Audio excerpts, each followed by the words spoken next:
मोदी के खिलाफ एक साजिश थी, उसमें खालिस्तानी भी आ गए, कुछ इधर से अपने कांग्रेसी भी आ गए, थोड़ी बहुत इनकी बाहर से फंडिंग हो रही है। तो इतने घटिया आदमी हैं जो मतलब 5 एजेंट हैं, उन्होंने बालक लागेंगे, उन्होंने काम होंगे, तो इस आदमी का क्या पढ़ना। अब हाँ, हमारे गांव में तो भाई एमएलए साहब इसका नाम नहीं रखना है, इसका काटना है, इसको लगाना है, वो व्यवस्था थी हुड्डा सरकार में। पहले के था 20,000 भर्ती आ गई, नूरी भी लग जाता फार्म लकड़े कर दे भरे कर गए, बालक लग गया कौन। बेरोजगारी ऐसी समस्या है जो किसी भी सरकार से सोल्व नहीं हो सकती। खट्टर ज़्यादा बढ़िया, खट्टर ज़्यादा बढ़िया। सैनी बढ़िया है, खट्टर की वजह से वो नहीं हो पाया। किसान आंदोलन की बात, किसान आंदोलन कुछ नहीं था, एक प्रोपोगेंडा था। पहले 5 फसलों पे एमएसपी मिलता था, आज सरकार में 24 फसलों पे एमएसपी मिलता है। वो कहते हैं ना, ये ब्याह के सारे गीत सच्चे नहीं उतारते, तो सारे झूठे भी नहीं होते। तो कुछ तो सच्चाई होती है, लेकिन कुछ परसेंट झूठ भी चलती है। इनमें कर रहेंगे जो ये निर्दलीय। नमस्ते, मैं शुभम और आपने देखना शुरू कर दिया है नेटडिक न्यूज़। आप सभी को पता है हरियाणा में विधानसभा चुनाव चल रहे हैं और विधानसभा चुनाव में हमारी पूरी टीम आपको हर विधानसभा के चौराहा, कस्बा, गली, मोहल्ला, महिला, पुरुष, बच्चे तक से बात करवा रही है। इस समय हम रोहतक विधानसभा में मौजूद। आप सभी को पता है हरियाणा में विधानसभा सीट है और रोहतक विधानसभा सीट जो है सबसे ज़्यादा चर्चा में है इस समय। अब हरियाणा में एक बात और कही जाती है, हरियाणा का जो आंकड़ा है, जो बेरोजगारी का जो आंकड़ा है, वो पूरे देश में हरियाणा का नंबर 1 है। अब मेरे बराबर में तमाम युवा मौजूद हैं। आंकड़े की बात अलग है, लेकिन अब युवाओं से बातचीत करता हूँ, जो आंकड़ा है उसमें कितनी सच्चाई है और जो बीजेपी के 10 साल निकले हैं उसमें युवाओं के लिए क्या किया है और इनको किससे उम्मीद है, कितनी उम्मीद है। क्या नाम है भाई आपका? प्रवीण नाम भाई। परवीन भाई, मुझे आप एक बात बताइए, आप युवा हैं। अब लगातार जब हम लोगों से बातचीत करें, बेरोजगारी ऐसी हो गई है, कुछ गांव तो ऐसे हैं जहाँ शादी भी नहीं हो रही है बच्चों की बेरोजगारी के कारण। सच्चाई है या सिर्फ एक जुमला है? बेरोजगारी है, फिर एक चीज़ खत्म होगी। जो पहले बालक रुपये दे के ला क्या कर देना, वह चीज़ खत्म। अगर 18,000 भर्ती हुई है ना, तो 18,000 बालक बिना रुपये दे लग गए हैं। पहले के था 20,000 भर्ती आ गई, नूरी भी लग जाता फार्म लकड़े कर दे भरे कर गए, बालक लग गया कौन। इतना दोनों पे लग गया कि फार्म भी लकड़े हैं, बालक भी लग गए हैं। पहले रोहतक में 10 साल पहले वो उठा लो, कोई कोचिंग सेंटर नहीं था, कोई लाइब्रेरी नहीं थी। ये हर एक जगह पर नरे तो कोचिंग सेंटर है, नरी लाइब्रेरी है, और बहुत घने बालक तैयारी करें। बेरोजगारी है, मानू हूँ, भर्ती हुई भी है बतेरी, फिर जो बतेरी वो सीटी जो इन लागू करा है सरकार, उसने पूरा नहीं कर पाई, आधे बेरोजगारी फैल गई। अच्छा, मुझे मैं अभी हालांकि मुझे जितने लोगों से बातचीत हुई है, कुछ पेपर आपके लीक हो जाते हैं, कुछ पेपर के आपके रिजल्ट रुक जाते हैं, ठीक है। अब ये भी तो मुद्दा बनेगा ना यार। देखिए, बेरोजगारी आप खुद मानिए बेरोजगारी है।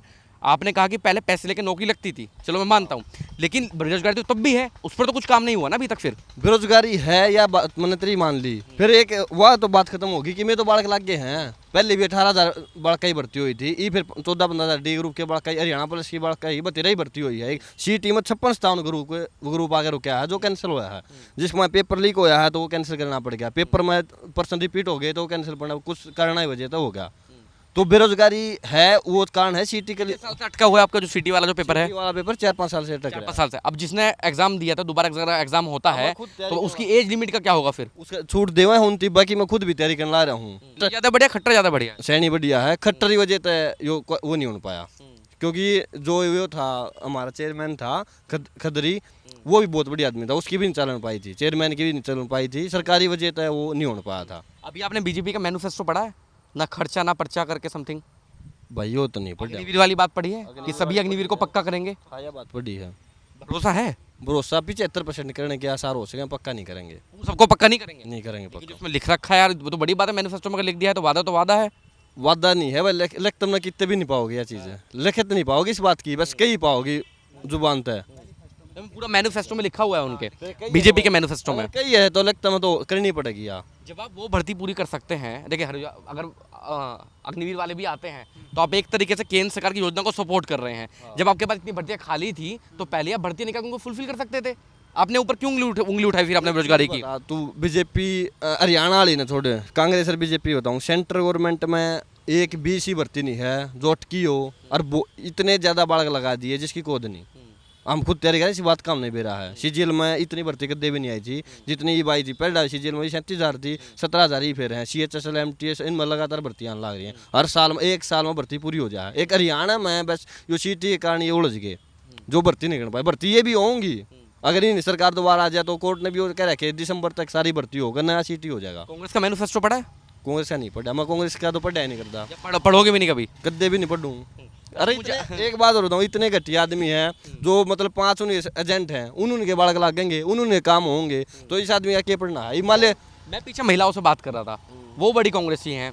यहाँ में लोगों से बात कर रहा था, लोग कह रहे हैं हमारे किसानों को उठा दिया वहाँ से, एमएसपी पे फसल पे दाम नहीं दिया हमारी। एक चीज़ बताऊँगा, मेरा अबू 80 किले खेती करे है, मेरा बरोदल कम गांव है, और मतलब हमारा जमींदार अच्छा का बढ़िया जमींदार करा हम जमा बढ़िया गाँव में रुका हमारा जमींदार का भी गया था मैं। हरियाणा का अगला गांव छपरा गांव है।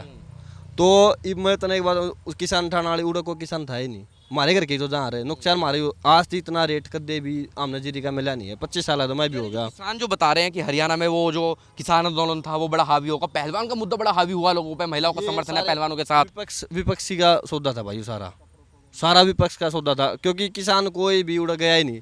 हमारा गांव पूरा किसाना गांव है। अरे एक और चीज़ बता दूं, मेरा चाचा ने पहले ड्राइवरी टेस्ट 7 बार क्लियर कर रखा है, एक बार भी उसने नौकरी मिली थी। 2014 में ड्राइवरी की नौकरी आई, टेस्ट पास होया, नौकरी पे है। खुद मेरा भाई दिल्ली पुलिस में है। मेरे घर में 6-7 नौकरी लाग ली बीजेपी में। 10 साल का समय बता रहे हैं साल समय में मेरे घर में रिश्तेदारी में मतलब 10 नौकरी लाग ली। यार अब एक बात बताओ, एक मिनट, अब जब मैं लोगों से बात कर रहा हूँ तो ये कौन सी बेरोजगारी दर दे रहे हैं भाई? ये तो इमाम मेरा घर की बताने ला रहा है खुद, और सारी तैयारी कर, और नुए में तैयारी करने लाग रहा हूँ। जो किसी एक लायक है, जो लायक है उसने मिल रही है, उसने नौकरी मिलने लाग रही है। जो पढ़ा है, मेहनत कर रहा है बालक है, उसने हरियाणा नहीं तो सेंट्रल गवर्नमेंट में, यूपी पुलिस में कितने नौकरी मिले है। मतलब और भी स्टेट बता रही है नौकरी मिलने ला रही है। एक हरियाणा में सीटी भरोसे बैठे के बालक है, उसके नू तो सैनिक के सीटी में नौकरी मिलेगी। और कितने अप्लाई करो। नायब सिंह सैनी जब आया है उसने इतने दिन हम बहुत गणित योजना शुरू कर दी। बेरोजगारी जो बालक बेरोजगारी बैठे उन्हें भत्ते भी पहले 900 था 1200 कर दिया, 4000 कर दिया। ग्रेजुएशन बेसाड़ा का सब कुछ बदला है, बहुत बदलाव कराया उसने आ गए। अगर लोग इस चीज़ का भी अलग ना योजना में जाओ तो इतनी योजना बना रखी है जिसके लोग बहुत गणे फायदे उठा सकें। तो लोग पढ़ देते कौन उस चीज़ ने, रोड़ा ही हो रहा है। ठीक है, आपका क्या नाम है? जर्नैल सिंह। सिंह साहब, आप क्या काम करते हैं? मैं प्रोप्राइटर हूँ, अपनी खुद की शॉप है। खुद की शॉप है आपकी। अब देखिए, मुझे आप एक बात बताइए, मैं पूरे हरियाणा के लोगों से बातचीत कर रहा हूँ, सिर्फ एक ही मुद्दा है, बेरोजगारी बेरोजगारी बेरोजगारी। उस बेरोजगारी को आप किस नज़रिए से देखते हैं? बेरोजगारी ऐसी समस्या है जो किसी भी सरकार से सोल्व नहीं हो सकती, क्योंकि आबादी जिस हिसाब से बढ़ रही है उस हिसाब से बच्चे भी युवा हो रहे हैं और वो पढ़ लिख के उनकी संख्या ज़्यादा हो रही है। अब समस्या ये है उन सबको सरकारी नौकरी दे कैसे। तो इस सरकार ने क्या किया था, सरकारी नौकरी के फॉर्म कम निकाले थे और उसमें कुछ पेपर लीक हो गए, कुछ वैसे कैंसिल हो गई भर्ती। लेकिन उन्होंने एक हरियाणा कौशल रोजगार निगम के तहत भर्ती शुरू कर रखी है। उसमें मेरिट के आधार पर बच्चों का सिलेक्शन होता है। उसमें हमें जो सुनने में आया है, आपके हरियाणा यहीं के रोहतक के लोग बता रहे हैं कि यहाँ पे ग्रोवर साहब हैं, उन्होंने मोटी मोटी रकम लेके लोगों को लगवा दिया, उसमें भी भ्रष्टाचार कर दिया। देखो, अब वो बात तो ये है कि भाई मैं अगर बीजेपी का हूँ तो कांग्रेस वाले को दोषी बता दूंगा, कांग्रेस वाला हूँ तो बीजेपी को दोषी बता। बताइए, पैसे चला नहीं चला इसमें भर्ती में, जो क्वेश्चन वाली जो बता रहे हैं? देखो, जो हुड्डा सरकार के टाइम पे एक लूट थी ना कि भाई इस गांव में मेरे कार्यकर्ता के बालक लागेंगे। खुद मैं अपना बता देता हूँ, मैं भी इस भाई की तरह सोनीपत जिले का ही हूँ। अभी यहाँ मैं कुछ दिन के लिए अपनी बुआ के घर पर आया हूँ। वहाँ जो हल्के का एमएलए था, नाम तो मैं नहीं बताऊँगा। कांग्रेस वाले जो हैं? हाँ, कांग्रेस का एमएलए था। रिंडाना गांव है उनका? नहीं, मेरा रिंडाना नहीं है। नहीं, जो कांग्रेस के जो विधायक हैं आपके बड़ौदा हल्के के? नहीं, गोवाना हल्का है हमारा। अच्छा, गोवाना हल्का। हाँ, वो जो एमएलए थे, तो मैंने हरियाणा पुलिस में भर्ती के लिए अप्लाई किया था। फिजिकली सब फिट था मैं, रिटर्न टेस्ट वगैरह सब हो चुका था। फिर किसी ने बोल दिया भाई अपने हल्के के एमएलए के पास और चले जाओ, अगर वो लिस्ट में नाम देंगे तो आपका शायद काम बन जाए। मन जा गए, उनके पैर छुए, मगर जी ऐसे ऐसे ये रोल नंबर है और देखियो जितनी मदद भी हो उसके। तो सीधा सा उनका एक जवाब था, भाई देखेंगे गांव में पता करेंगे किसने किसकी वोट दे रखी है। और मजे की बात यह है उस साल मैंने वोट भी उससे ही दे रखी।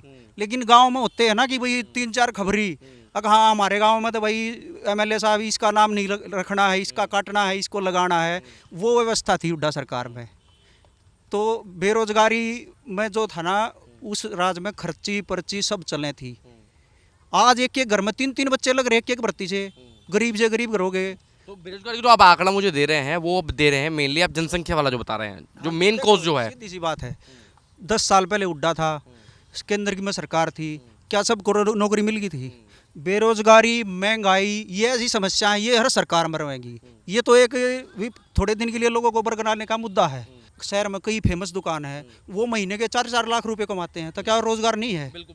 रेडी वाला महीने डेली के 1500-2000 कमाता, क्या वो रोजगार नहीं? भाई जो अगर बीटेक करने के बाद कोई आदमी रेडी लगा दुख तो होगा ना। हाँ, ये बात आपकी सही है, दुख होगा।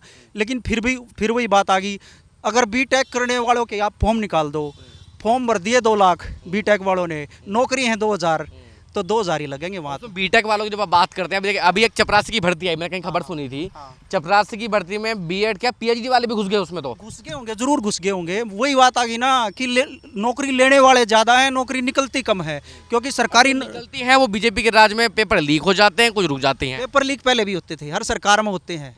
बीजेपी क्यों नहीं रोक पाई? देखिए, हर सरकार को आप दोष नहीं दे सकते। मेरा सवाल ये है, मैं जो सत्ता में पार्टी में उससे बात करूंगा। बीजेपी ने के राज में पेपर लीक बेशक हुए हैं, लेकिन वो परसेंटेज नहीं है इतनी कि भाई बहुत ज़्यादा लीकेज हुए हैं। उड्डा सरकार की जितनी भर्तियाँ थी सब कोर्ट के थ्रू मोस्टली कैंसिल हुई, लगे लगाए मास्टर भी हटाए गए हैं, कईयों पर अभी भी केस चल रहे हैं। तो अगर कोर्ट ने ही उसमें कमी निकाल दी तो फिर वो भर्ती की पारदर्शिता कहाँ गई? अब इन्होंने जितनी भी भर्ती लगाई है, चाहे उड्डा की सरकार की बजाय कम लगी हैं, लेकिन वो एक ट्रांसपेरेंसी के तहत लगी है, पारदर्शिता है भर्ती में। हो सकता है 1-2% भ्रष्टाचार हो भी, मैं ये नहीं कहता भाई 100% बिल्कुल, वैसे 1-2% की है गुंजाइश। तो परिवर्तन है आपके अनुसार? नहीं है परिवर्तन टक्कर है। हाँ, तो टक्कर का कारण क्या है, मुझे बताइए आप। कारण ये है, देखो 10 साल हो गए, तो एक तो एंटी इनकम्बेंसी होती है सरकार की। दूसरा क्या है, अब जैसे हरियाणा में जाट और किसान थोड़े ज़्यादा हैं, इन नाराज भी हैं, और थोड़ा क्या है, जाट जो कौम होती है वो थोड़ी होती है एग्रेसिव भी, थोड़ी भावुक भी, एक वो लहर की तरह चलती है, वो गलत सही का बाद में अंदाज़ा लगाती है, पहले उस लहर में भाग लेती है। और बाकी रही किसान आंदोलन की बात, किसान आंदोलन कुछ नहीं था, एक प्रोपोगेंडा था। पहले 5 फसलों पे एमएसपी मिलता था, आज सरकार में 24 फसलों पे एमएसपी मिलता है। और हरियाणा और पंजाब ऐसे स्टेट हैं जो सबसे ज़्यादा रेट लेते हैं, और वही आंदोलन में बैठे। वो क्यों बैठे? क्योंकि वो मोदी के खिलाफ एक साजिश थी, उसमें खालिस्तानी भी आ गए, कुछ इधर से अपने कांग्रेसी भी आ गए, थोड़ी बहुत इनकी बाहर से फंडिंग हो रही है। देखा नहीं, इनके एसी वाले तंबू लगा के बैठे थे, तो वो था सारा सिस्टम। अग्निवीर का जो हुआ है कि सबको पक्का करेंगे लोग, पक्का करेंगे वो तो देखो उस टाइम की बात है, लेकिन अगर मोदी सरकार ने या बीजेपी सरकार ने ऐसा वादा किया है तो 90 महंगाई का भी हुआ था यार, वादा तो 2 करोड़ नौकरियों का भी हुआ था। मैं बताऊं, हर सरकार में सब वायदे पूरे नहीं होते, कुछ तो चलता है। वो कहते हैं ना, ये ब्याह के सारे गीत सच्चे नहीं उतारते, तो सारे झूठे भी नहीं होते। तो कुछ तो सच्चाई होती है, लेकिन कुछ % झूठ भी चलती है। ठीक है, तो बाकी ये है, टक्कर है हरियाणा में अब की बार इलेक्शन में। और जहाँ तक मेरी उम्मीद है, त्रिनसुक विधानसभा बनेगी, मिली-जुली सरकार बनेगी। बहुमत मुश्किल है अभी भी किसी पार्टी का आना। इतना काम बता रहे हैं तो आपको क्यों डाउट है बीजेपी पे? वही है ना, 10 साल हो गए, लोग थोड़ा ऊब गई है भी, लगा लो। थोड़ा लोगों को ये भी हो रहा है भाई, इस सरकार ने थोड़ा वो जो ले दे के काम हो जाया करते वो बंद हो। हाँ, बहुत कम है भ्रष्टाचार। अब तीसरे दिन आप खबर पढ़ लो अखबार में, आज फलाना पटवारी रिश्वत लेते पकड़ा गया, आज पुलिस वाला पकड़ा गया। पहले ये चीज़ नहीं थी। लॉ एंड ऑर्डर की स्थिति खराब बता रहे हैं मुझे यहाँ के लोग, या है भी ऐसा कुछ? जो लॉ एंड ऑर्डर होता है, पुलिस व्यवस्था जो होती है, लाइक मर्डर, छेड़छाड़, रेप, कुंडल छीनना, मोबाइल छीनना। हाँ, मोबाइल छीनना और ये जो मर्डर वगैरह जो होते हैं, ये थोड़ा ज़्यादा चल रहे हैं अब। हाँ, जैसे लगाम नहीं लगा पाए लॉ एंड ऑर्डर पे अभी, हाँ थोड़ा कम है पहले की बजाय। ये भी फेलियर रहेगा फिर तो एक। जैसे उड्डा ने एक बार बनते ही कई बदमाशों को मरवाया था ना, तो इन्होंने उस हिसाब से कार्रवाई नहीं कर रखी। तो करने चाहिए, ये भी फेलियर रहेगा फिर तो इनका एक सबसे बड़ा। है, जब तक समाज में डर रहेगा व्यापारियों को, लोगों को, तो वो कैसे अपना काम धंधा चलाएंगे? तो इसलिए आप ये भी रीज़न मानते हैं कि जो आप त्रिकोणीय वाला मामला बता रहे हैं, वो ये भी एक कोज हो सकता है इसमें? हाँ बिल्कुल। ये एक्चुअली क्या है, मुझे कोई बीजेपी से ज़्यादा फेवर नहीं है, ना कांग्रेस से वो बुराई, लेकिन जो जिसकी अच्छाई है और जो जिसकी बुराई है वो बोलनी चाहिए। दुष्यंत चौटाला वाले जो हैं, ये चंद्रशेखर आज़ाद के साथ चुनाव लड़ रहे हैं, आर्य समाज पार्टी के साथ, उनका प्रभाव है कुछ कहीं? 1-2% लगा लो बस, वही वोट काटने वाला काम है। कांग्रेस की वोट काटनी है उनने। कांग्रेस को नुकसान देंगे ये लोग? हाँ, कांग्रेस की वोट काटने के लिए खड़े हैं वो। जेजेपी ने तो कर लिया चंद्रशेखर आज़ाद के साथ, इनेलो ने कर लिया बीएसपी के साथ। मेन वही है, कांग्रेस की वोट काटनी है। ये तो तीन की आपसी साठगांठ होती है, ये तो टीवी पे कुछ होता है, पीठ पीछे कुछ इकट्ठे बैठ के। एक आखिरी सवाल मेरा ये, आपने कहा मिलीजुली सरकार बनेगी, लेकिन निर्णायक भूमिका में कौन रहेगा? किंग मेकर कौन रहेगा? किंग मेकर रहेंगे जो ये निर्दलीय और जो दूसरी पार्टी के हैं, ये जिसकी तरफ जाएंगे उसका बहुमत बने। क्या लगता है किसकी तरफ जाएंगे, या सेंटर में जिसकी उसकी तरफ जाएंगे लोग? वो तो ये देखना पड़ेगा ना कि किसके एमएलए ज़्यादा है। मान लो कांग्रेस के एमएलए आगे लगभग 40, तो उनको 6 एमएलए और चाहिए, तो 5-6 एमएलए का तो कर लेंगे जुगाड़। पीछे जब इलेक्शन हुआ था 2019 में, जेजेपी की 10 सीट आई, तो जेजेपी वाले वो दिग्विजय का बयान था कि उसने भाई हुड्डा साहब से बात करी कि हुड्डा साहब आप बाकी के एमएलए लाओ, 10 हम देंगे। तो हुड्डा साहब के ऊपर सेंटर में सरकार उसकी थी और हुड्डा साहब से वो जुगाड़ हुआ नहीं। तो फिर उनने बेचारे ने सोचा भाई अपने 10 एमएलए को हम क्यों बीजेपी में अपना राज में साझा करेंगे। फायदा तो होगा। हाँ बिल्कुल। तो लोग जो दुष्यंत से नाराज है ना, वो खाम खा नाराज है। दुष्यंत की कोई गलती नहीं, उसने बेचारे ने पहले हुड्डा को बोला था, हुड्डा से एमएलए नहीं हुए तो उसने बीजेपी को समर्थन दिया। दुष्यंत तैयार थे। हाँ दुष्यंत, ये आप बड़ी बात बता दें कि बिल्कुल, बिल्कुल। मैं कसम से बता रहा हूँ, मैं जब लोगों के पास जा रहा हूँ तो लोग मुझे यही शिकायत कर रहे हैं कि दुष्यंत चौटाला ने बीजेपी में जाकर गठबंधन क्यों करा। वो मजबूरी में कराया ना भाई। देखो 10 साल से उनकी सरकार नहीं थी चौटाला की, वे बेचारे खाली बैठे थे, कमाई भी नहीं हो रही होगी उतनी, तो उन्होंने सोचा भाई कांग्रेस में नहीं समर्थन हो पा रहा तो भाई बीजेपी को दो। अभी 10 एमएलए जो नई पार्टी बनी थी जेजेपी, एक उसमें पहली बार में 10 एमएलए बनना कोई आसान बात है क्या। अब जैसे आम आदमी पार्टी आई है यहाँ, इनकी भी नहीं आओगी 10 सीट, तो केजरीवाल का इतना नाम है। दुष्यंत चौटाला दोषी नहीं है आपकी नज़रों में? नहीं, दोषी लोग जो उनसे गुस्सा कर रहे हैं। हाँ, अगर उसकी सीट आती, पूर्ण बहुमत से आती, या 30-35 एमएलए होते, तो वो बुढ़ापा पेंशन 5100 भी होती। मतलब जो उसका मैनिफेस्टो था उसमें से मोस्टली वायदे पूरे होते। अच्छा, चंद्रशेखर आजाद नेता कैसे लगते हैं आपको? कौन? चंद्रशेखर आजाद। चंद्रशेखर आज़ाद क्या है, वो थोड़ा जातिवादी नेता है। तो नहीं करते आप पसंद? पसंद का तो ये है, देखो बात होनी चाहिए भारत की, हिंदुस्तान की, 36 कौम की। वो करते हैं केवल एक लिमिटेड बात, संविधान के नाम पे, अम्बेडकर के नाम पे लोगों को वर्गलाते ज़्यादा हैं। लेकिन जो बीजेपी है, मोदी सरकार है, वो करती है कि राष्ट्र को आगे बढ़ाने का काम। राष्ट्र, अभी जैसे अभी क्या नाम है अपना, राहुल गांधी बोल रहे जातिगत जनगणना करो।